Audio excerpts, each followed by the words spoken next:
Ito mga sir, mayroon sa atin din ng ADB na sinakay na lang ito sa sasakyan. Dahil kailangan din yung walang siguro.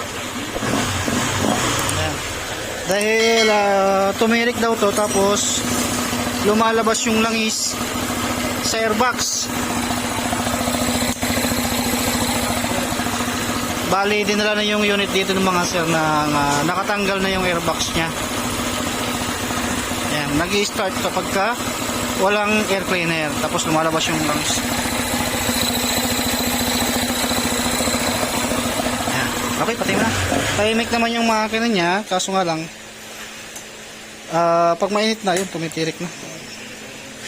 Ibig sabihin niya, kapag kaganyan, maaaring ito napa-overheat to. Nag-stack up yung piston ring sa piston. Kaya ang gagawin natin, paghihiwalay natin yung kanyang chassis sa makina, kasi hindi naman tayo pwedeng mag-top overhaul ng ganitong unit. Totally, ang gagawin lang natin dito ay itatop overhaul natin, kasi hindi kayang itop overhaul ng hindi kinakalas yung chassis. Pero mas madali pa rin gawin ito compare mo kay 160, kasi tanggal mo yung upuan, matatanggal mo lahat yan. Dito ng 160, magtatanggal ka pa ng fairings dun sa may kabilang side. Okay, para hindi mababa yung video natin, paghiwalay na lang natin. Parang click lang din to kung paghiwalay to. Kilometer, silipin natin muna yung kilometer na.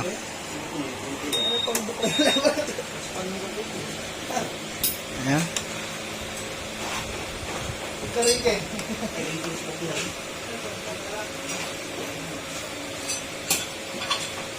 49,182. Medyo mababa. Madalas ko rin itong ma-encounter yung ganitong mga issue nung nasa kasa ako mga sir. Yun yung mga tipong kabago-bago pa lang yung unit, tapos nagpapalit ka agad ng pipe, tapos nabibigla ka agad yung makina. Kaya nangyayari, nag-i-stack up yung ring sa piston.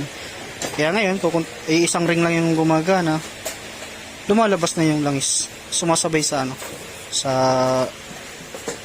sa air cleaner, lumalabas na may breather hose. Kaya ayan, humihinto-hinto, tapos palyado, natatalo kasi yung kuryente or gasolina ng langis. Kaya ito, paghihiwalay natin. Magpapalit tayo ng block nito kasi mausok na rin daw, sabi niya. Okay, shortcut natin, paghiwalay muna natin ito. Eto na mga sir, na paghiwalay natin yung chassis nya sa makina, at ito yung wawalwalin natin para makita natin kung bakit malabas yung kanyang air, yung langis, air cleaner. Hindi natin i-overhaul ito mga sir, top overhaul lang gagawin natin dito. Tambucho tatanggalin natin, tapos cylinder head, overhead, tsaka block. Pero block set, magpapalit tayo rito. Yan na rin yung napag-usapan namin. At iniwan din sa atin ito, kaya kinakailangan ko pa rin i-video kahit na paulit-ulit na rin yung ginagawa natin. At is iba-ibang motor naman, at magiging pabor din sa may-ari na kahit wala siya ay kung ano yung pinalitan dun sa kanyang motor, makikita niya rin, at kung paano ginawa yung makina niya, or kung paano kalas-kalasin. Yan, para magiging transparent bawat isa.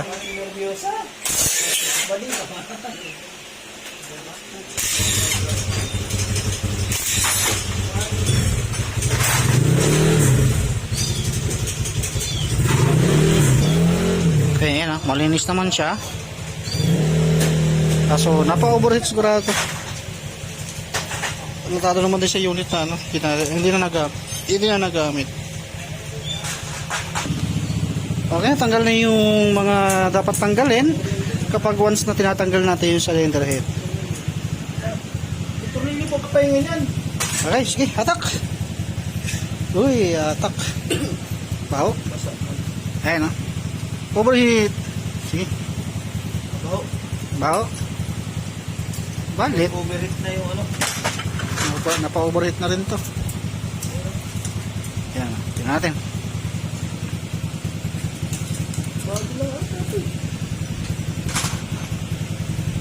Sige.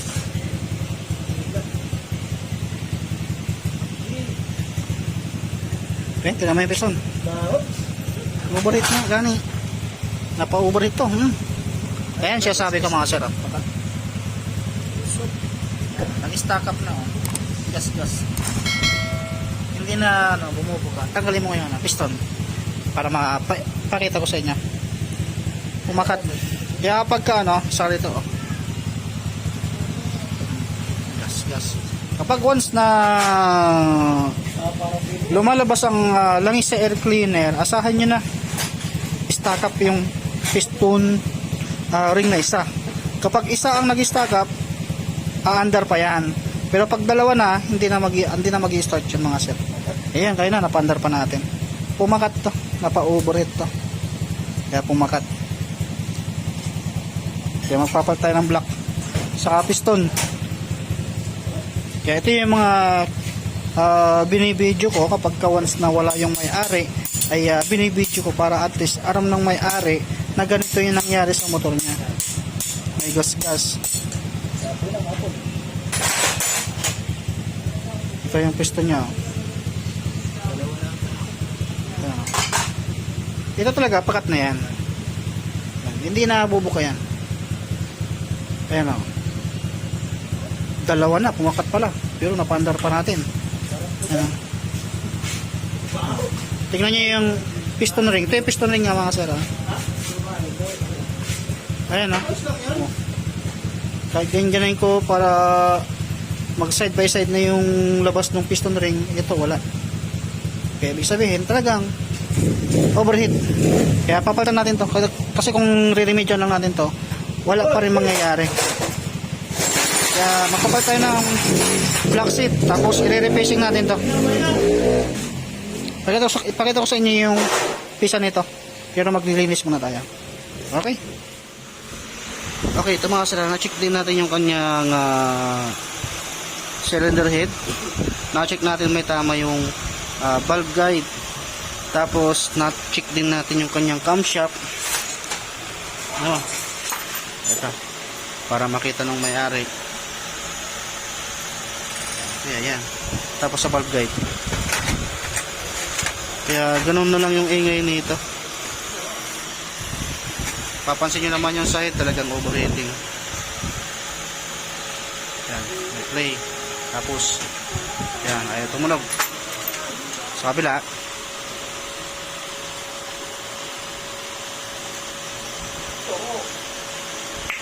Okay.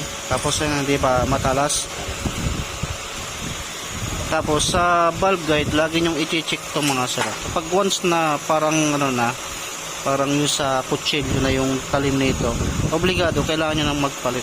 Ito matalas na to. Matalas na. Kapag iginuhit nyo sa papel yan, masisira yung papel. Bubutas. Hindi walay. Kaya may tama na yan. Sasama natin yung valvula na papalitan. Kaya gagastos ito ng medyo may kalakihan. Kasi sa valve guide pa mga sir. Sige, ipakita ko sa inyo mamaya yung pisa. Camshaft pa lang mga sir, may presyo na yan. Okay, order mo natin yung pisa nya. Tapos magpapalit ng valve guide. Tapos nilinisan natin yan. Papalitan tayo ng valve guide. Tapos ito yung mga pisa na gagamitin natin. Ito. Lahat ng ginamit natin ay original mga sir. Ito black seat. Tapos ito ay camshaft. Ayan. Kasama kasi yung camshaft na may problema, kaya ibinilan din natin to, kasi kung hindi natin papalitan to, useless pa rin. Maaaring mas malala pa yung idudulot nito kapag hindi tayo nagpalit ng camshaft. Tapos piston ring, valvula. Sa valvula ng 150 magkaiba yan sa 125 mga sir. Mas malaki ang 150. Yan, bali dalawa. Kasi yung kaya tayo nagpalit nito, masyado nang matulis. Yan, manipis na kumbaga. Tapos ito yung mga gamit natin. Oh. Yan. Lahat ng ginamit natin ay original. Kaya magsisimula tayo dun sa valve guide na palitan. Tapos valvula para maisukat na yan dyan. At ma-regrinding compound, mayasa.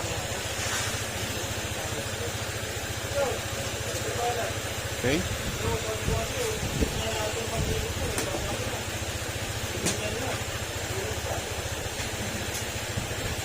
Yan yung valvula. Basta kung ano yung sira ng motor, yun lang yung papalitan natin. Kung hindi natin papalitan yan, useless. Siyempre hindi tayo magbibigay ng warranty. Kung sa valvula saka sa valve guide tayo magpapalit, siyempre hindi tayo magbibigay ng warranty kasi alam mo natin na masisira din kaagad. Kaya obligado, kailangan natin siyang palitan. Okay, i-regrinding compound na. Napalitan mo ng valve guide na yan? Napalitan mo na? Yan, napalitan na pala yung valve guide. Sige, kabit mo grinding compound natin, tapos mamaya kabitan natin yung piston saka yung block dito. After ng pagre-regrind dun sa bagong valvula, pagpalit ng valve guide, ganito naman yung ginagawa natin sa lamins. Tapos yung sandpaper 1000, kailangan makuha natin yung saktong flat na flat nun, yung flat surface na yan, dapat saktong-sakto yan para hindi mag-overheat. Tapos may isasalpak na natin. Dahil medyo marami tayo napalitan dito sa motor na to. Sige, pusin muna natin to. Okay, tapos na tayong mag-replacing at ikakabit na yung mga pisa. Yan, ikakabit na yung valve seal, piston ring, block. Ayan, lalagay na rito.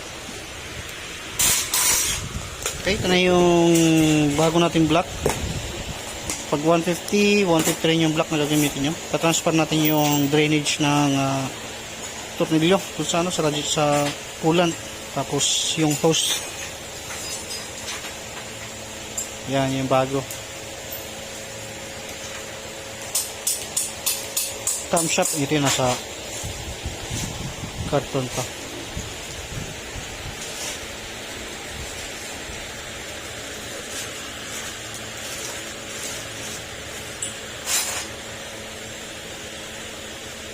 Yan, tapos yung tornilyo na may copper washer.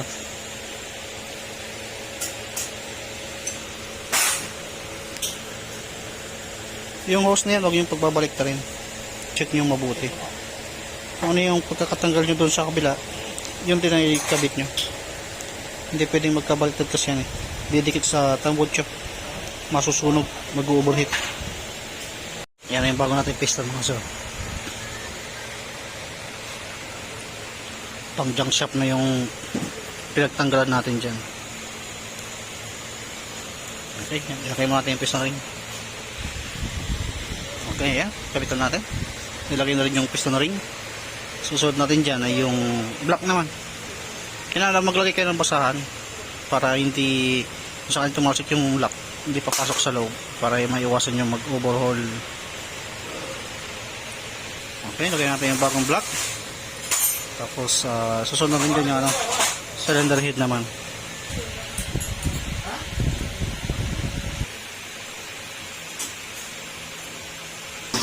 Okay, head naman yung lalagay natin. Valve seal, yan, kakabit na. Para may lagyan natin yung camshaft saka yung valvula.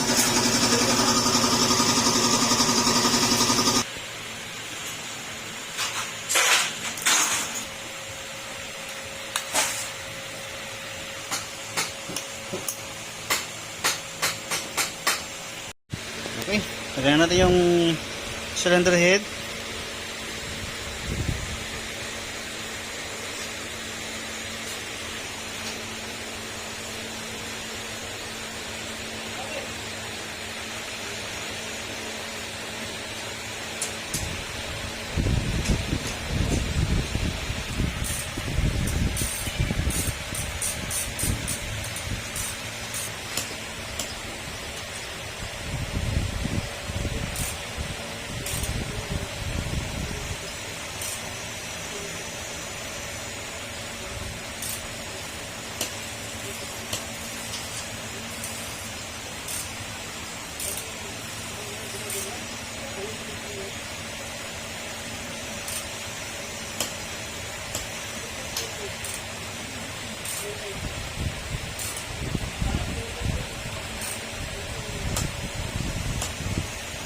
Okay, let's bolt in na.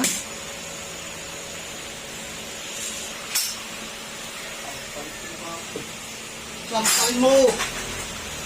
Dildo! Okay, kabit mo natin lahat-lahat. Tapos may pandalin natin. Okay, ito na mga sir, ibalik na natin lahat na. Pati yung airbox na dating nakatanggal yung cover. Kaya naibalik na rin natin.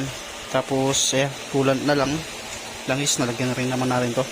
Pili natin paandarin saglit ito mga sir. Doy, paano ba Doy? Doy. Piti mo dyan. Okay. Yung tulog ng makina niya, ayan na. Tahimik na. Kulang na lang yung kulang, tapos painitin natin. Ay, pwede na itong i-claim. At syempre, bawal pa itong hatawin. Kailangan i-break in muna para sureball na yung pisa natin ay tumagal. Kahit sabihin mong original yung pisang ginamit dyan, kung hindi naman maganda yung pagkaka-break in, ay masisira din. Tapos kailangan course 500, kailangan mag-change oil. Kailangan natin gawin yan. Okay, nasayang natin ang kulat. After natin masalinan yan, ay painitin natin ang papainitin para malaman natin kung mayroong leak ba, overheat, ganyan, may gas-gas, ganyan. Kaya painitin mo natin.